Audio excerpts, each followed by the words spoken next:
Hey everyone, it's People of Substance by LemonSkies, and my guest today is Justin McCord with the RKD Group.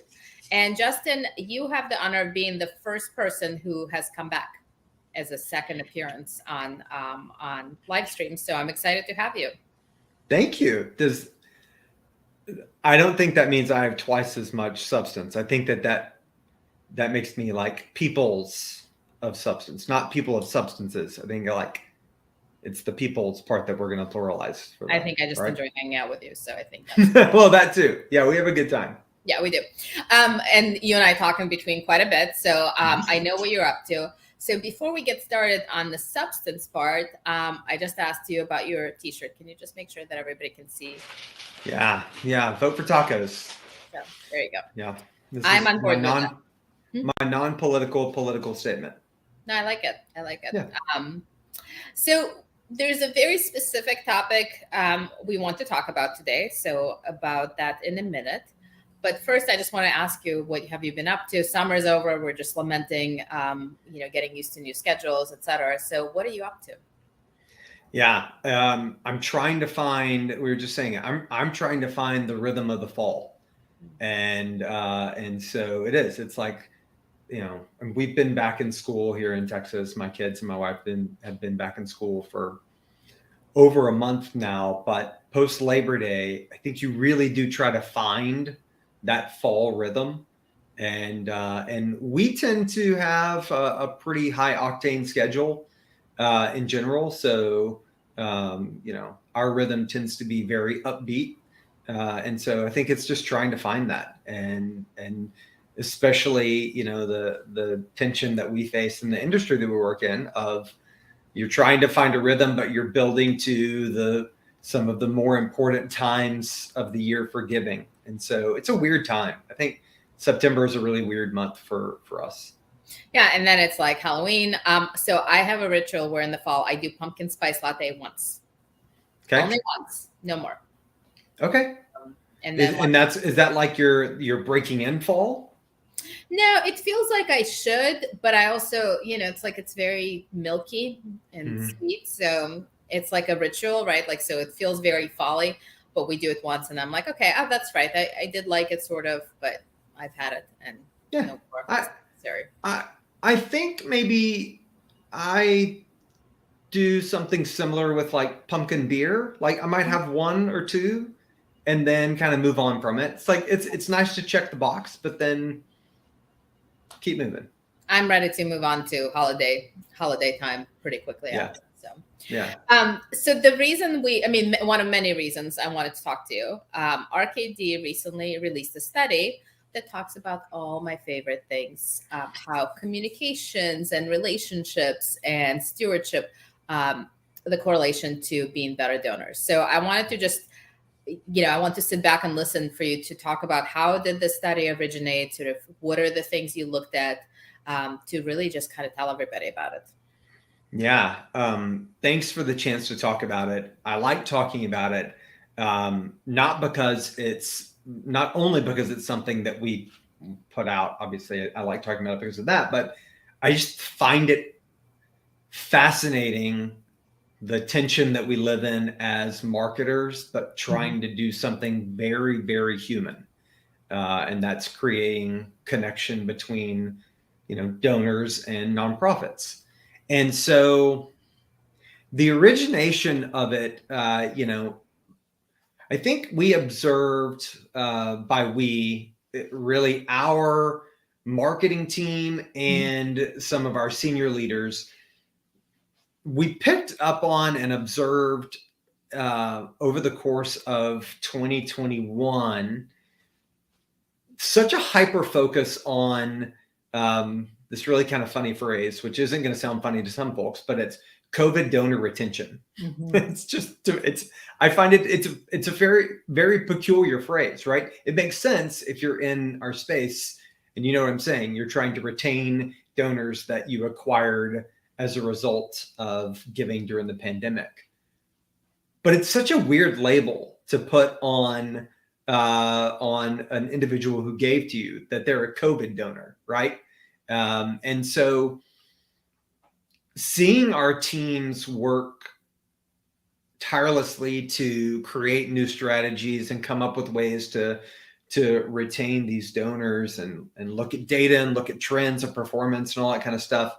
Our team just started talking about, God, like I feel like we're missing a pretty important dimension to retention overall, and that's what the heck does the donor think? Like what do they really think about organizations that they give to? And so what we set out to do with the survey and the research project was try our best to understand donors' perspectives, but categorize it between if a donor feels high affinity for a nonprofit versus if a donor feels low affinity for a nonprofit, and then be able to compare the differences to see what tends to matter more in a strong relationship versus matter in a weak relationship. So that was like the origination, was just this fascination with a trend of working towards retention. And then it became this entirely relational thing, which, obviously is, as you said, something that we like to talk about.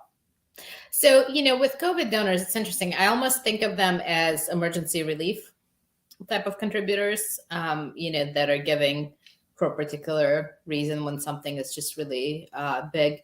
But what are the key findings? I've been telling, everyone who will listen, thank them and make them feel good. And let's highlight the impact. Like I've been saying this, I feel like, for the past decade.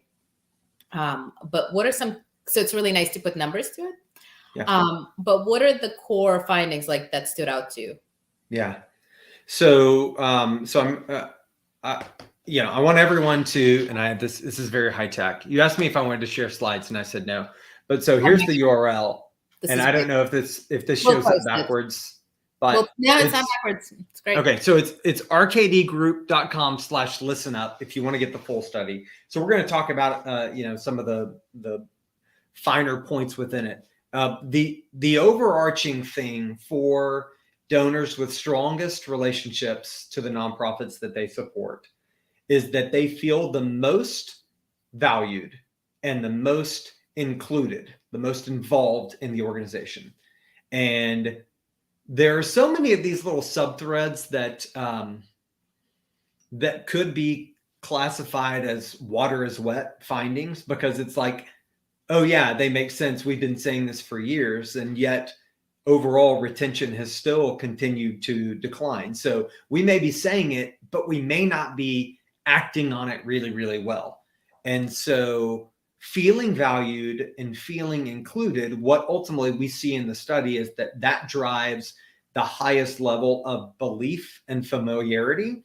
And when you can maximize belief and familiarity, you wed the person to the cause the strongest. And so that's like the overarching premise, is make someone feel valued and make someone feel included.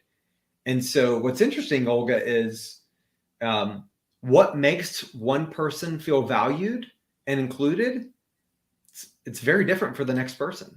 Mm-hmm. What might make you feel valued and what might make me feel valued are very, very different. Like they could be. The same. It's tacos. We both love tacos. We both love tacos. So if someone were to send us both tacos, we would feel valued, right? Mm-hmm.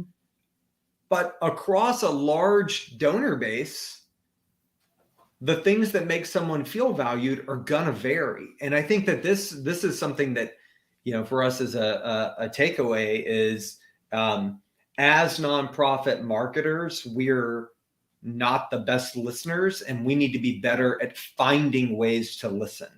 Yeah. And some people do it better than others, but overall, I believe that we need to be better at finding ways to listen. So, so you asked for a couple of stats. Let me rattle off a couple of stats for you. So, the areas where we saw the biggest gap between strong donor relationships and weak donor relationships are, for strong donors, they feel 68% of them feel very connected to the organization. 58% feel that good communication goes both ways between them and the nonprofit that they're supporting. 57% feels that the nonprofit values their opinion. Mhm. I think that's a hard one. That's a hard one to really rationalize into a marketing program, because it involves like surveys and usable data and how you're following up on those surveys. It's not just as easy as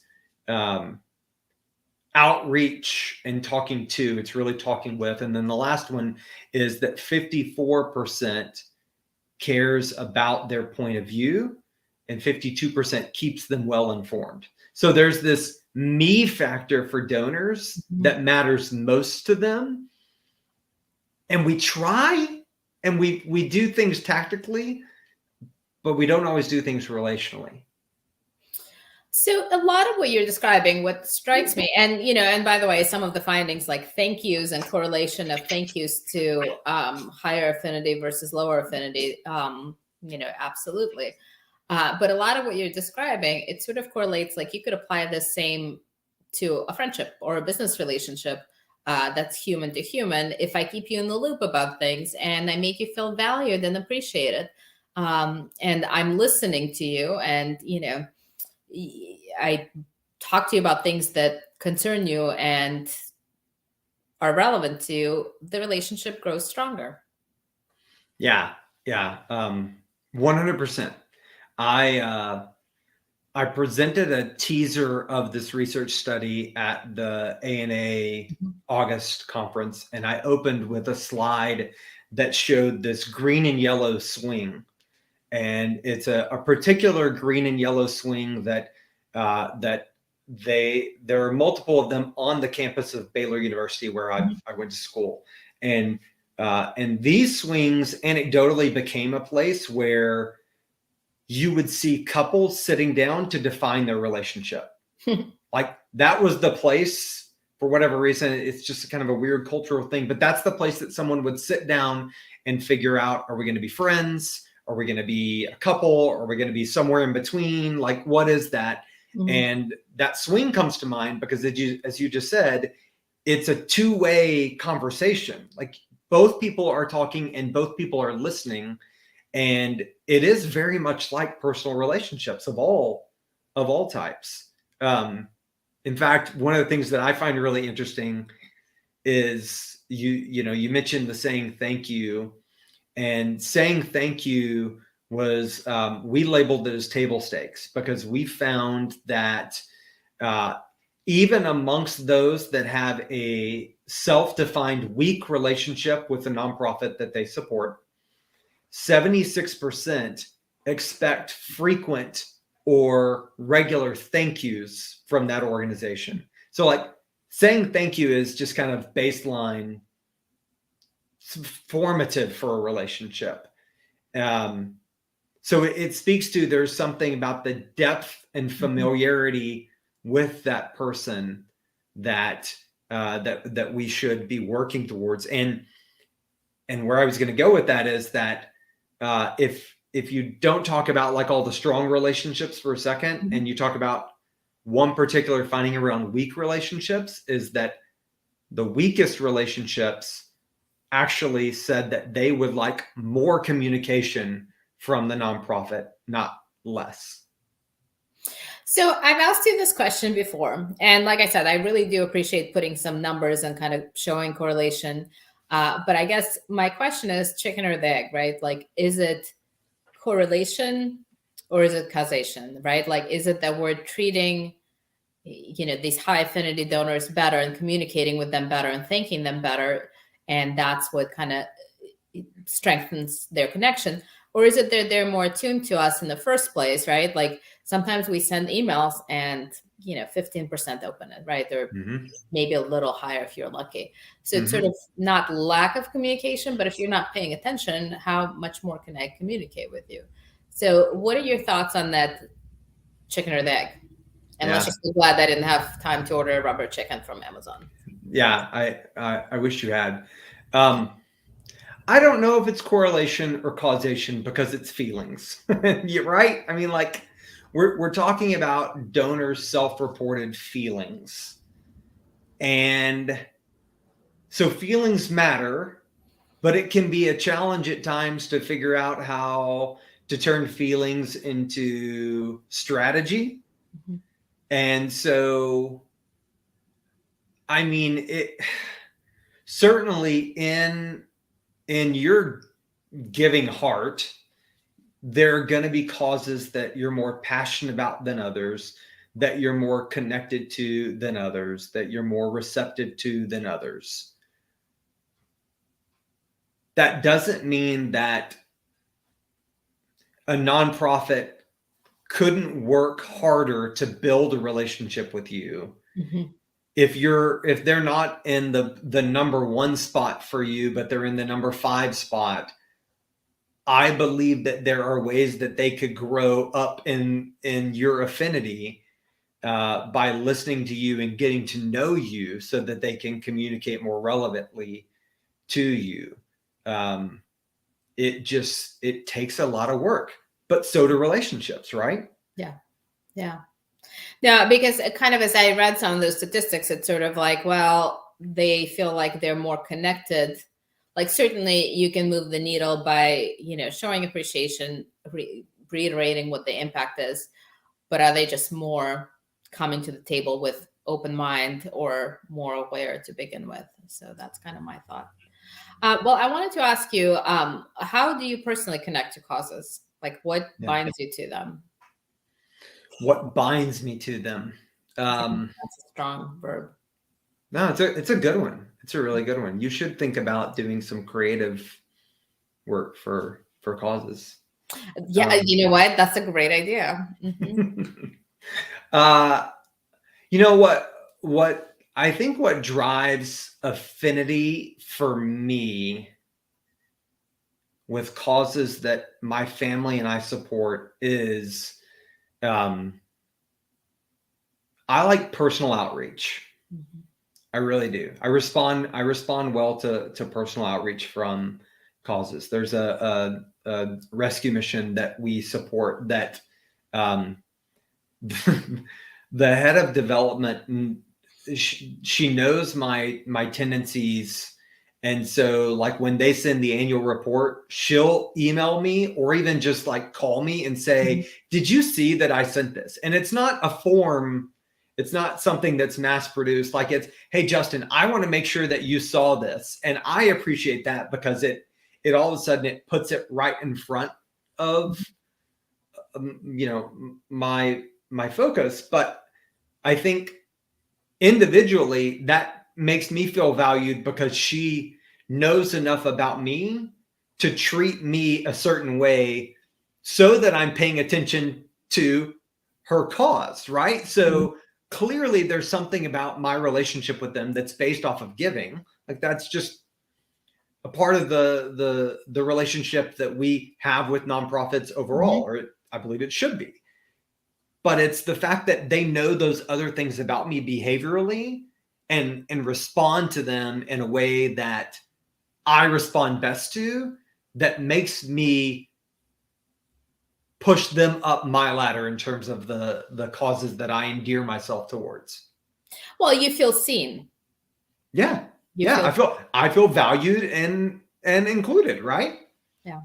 And you and I have talked about kind of applying that concept of the love languages to donor stewardship, right? So it's, feeling seen and recognized and, being, she spent the time to reach out to you individually. She knows you and she took that step. So what about you? I sort of, I get work. I'm less philanthropic and more emotional, I think, in my giving and my efforts. I tend to get whipped with, some of the news stories that are coming up. And I was just trying to catch up on what's happening in Ukraine right now. But I just think back to 6 months ago, I was completely whipped up about, and I still am. But then I get really emotionally tired because it's not any better 6 months later. And you can only sort of live in a state of outrage and high emotion for so long. So I think I get emotional And that's sort of, and it's very relationship based. Like I like supporting causes in my community because it's local, and I kind of like you, but also it's part of my, my bubble. So I don't necessarily always think global. I like my small town kind of thinking. So it's a mixture. Isn't that interesting though? Because like it's,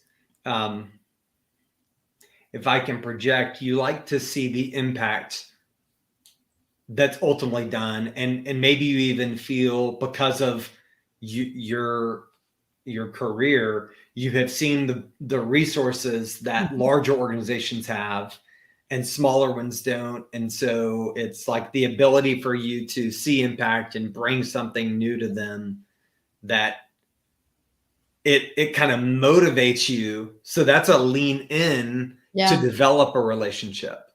Well, that's a good point. And also I think, there's a little bit of, once you've been on the other side, you sort of know how the dollars are spent, et cetera. So I do think kind of the immediate local impact is certainly compelling to me. So yeah, I think that's an element of it. But I think, like you said, it's feeling, so it's a little bit hard to define always. Yeah. But this both of our cases reinforce a thread within the study. And again, folks should check it out and go through and pour through all of it, and don't try to resist immediately drawing out strategy or tactics in reading it. Like really sit with it for a second, because it is feelings that people are reporting. But there's this scale that we started asking various behavioral attributes about someone's relationship to a nonprofit and what mattered more or less to them. And the things on the lower third of the scale were all about the nonprofit. So being able to see impact, or the broad awareness, the great awareness of an organization, or media mentions, et cetera. Like organizational things mattered less in long-term relationships for the strongest relationships. And that's where you actually saw some of the closest responses between weak and strong relationships, of where those things matter. At the top, whenever you talk about the biggest chasm between strong relationships and weak relationships, it's where the individual donor matters most, because we're all very selfish. Yes. We're all very selfish. And so we want someone to know us well enough to speak our love language to us, right? And so that's it's just so interesting when you think about the psychology of giving, and then how that applies to longer term relationships between individuals and causes, and even the similarities and differences between you and I and our perspectives on it. Yeah, no, I think that's very true. So Justin, I didn't get a chance to do this with you last time, but I've been doing this little game of 2 truth and a lie with my people of substance guests. And we keep it, unlike your college days, we're going to keep it PG-13 max. So I thought we could wrap up with a little game of 2 truth and a lie. Okay. Who's going first? No, you're going first. I know mine. Okay, so I'm going to give you 2 truths and a lie, and you're going to tell me which is the lie. That's the way that I've traditionally played it. Yes. You're going to lead with the lie. Okay. Yes. Well, I mean, okay. I'll guess which one. Yeah, you got to weigh them all out individually, right? Okay, so I'm going to give you. I'm going to start with that I have spent time with David Beckham. Okay. My second is that my first job was as a radio broadcaster. And my third is that I have regularly gone rattlesnake hunting. So I know that you're a soccer guy, or football as the rest of the world calls it. So I feel like David Beckham is actually plausible. I'm going to say that the snake thing is a lie only because I really hope it's a lie, even though you live in Texas. So I'm going to go with the snake thing being a lie and hope for the best here. Yeah. Snake thing is a lie. However, my hometown of Sweetwater, Texas is most well known for having the world's largest rattlesnake roundup. And so I have spent a considerable amount of my formative youth around rattlesnakes and know lots of people that have hunted them. I just never did. I am really not okay with that. I love me a fuzzy mammal, but like a reptile, I'm just really not okay with that. So Yeah. There's it's fascinating. It is so in far west Texas, the snake population, as a matter of conservation, you had to find some way to control the snake population because the snakes would attack the cattle of the ranchers. mm-hmm. And so it began impacting the economy greatly, dating back to the 40s and 50s, et cetera. And so there was a group of individuals that began forming ways to control it. And it's turned into a well-structured, well-organized, but is the single largest economic driver in my hometown on an annual basis. One weekend gathering that kind of centers around snake conservation. I'm gonna have to process that. Don't tell me they taste like chicken because I'm not gonna want to hear that. Yeah, that's okay. So let me talk about the other two. So yes, I told you the David Beckham and the radio broadcaster. So the Beckham one is a truth. It wasn't a long amount of time or a deep conversation. In 2010, I was working in soccer, I was running the marketing and digital for FC Dallas, and we had gone to LA for a playoff game, and we had beat the LA Galaxy on the road, and so everyone was thrilled. We won the Western Conference Championship. We were headed to the championship game. I got to be a part of, kind of stand on the side as the team was celebrating the locker room, and I was capturing content at the time. And I saw Beckham walk into the locker room, and he had a conversation with one of our players, and then he started to walk out. And I had this like flash of, you're never going to get to have a conversation with David Beckham if you don't do it right now. Yeah. And so I chased him out, and he was outside the locker room. He had his sons there with him, and I tapped him on the shoulder, turned around, and I said to him something like, David, would you mind sharing with me what you just shared with our team captain in the locker room? And try to approach it as a journalist, right? And he looked at me and he said, "Nothing, mate." And that was it. That was our interaction. That was our conversation. So I consider that to be having spent time with David Beckham. I think that's legit. I will count that. Yeah. So, and then the other that I mentioned was radio broadcast. And that was my first job at 16 in my hometown. Was an on-air DJ for a country music radio station. So I had a DJing stunt in college as my like work study kind of situation, and I was very much not suited to that.